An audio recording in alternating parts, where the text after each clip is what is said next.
আসসালামু আলাইকুম বন্ধুরা। তো বাচ্চার মা বলতেছে রাইস কুকার নষ্ট হয়ে গেছে, পাওয়ার আসে না।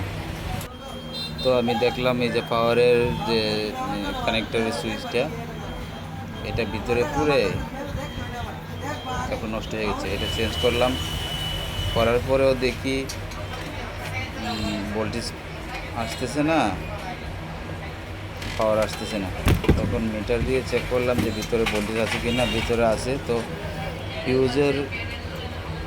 ফিউজের অপর প্রান্তে ভোল্টেজ নাই, কিন্তু ভিতরে আছে। তো ভাবলাম যে ফিউজটাই চেঞ্জ করতে হবে। তো ফিউজটা চেঞ্জ করে দেওয়ার পরে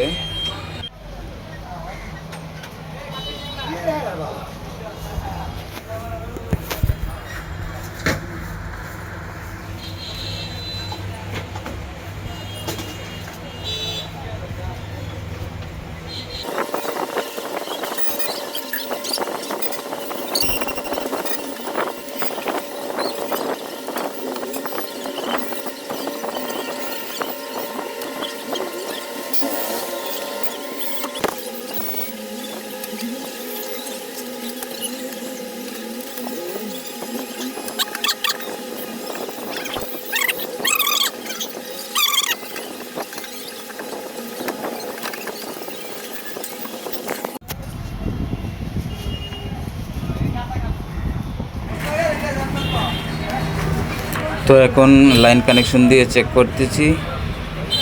এই যে ঠিক আছে, বাতি আসছে, বাতি লাফাচ্ছে, ফিডও হচ্ছে। তো আলহামদুলিল্লাহ।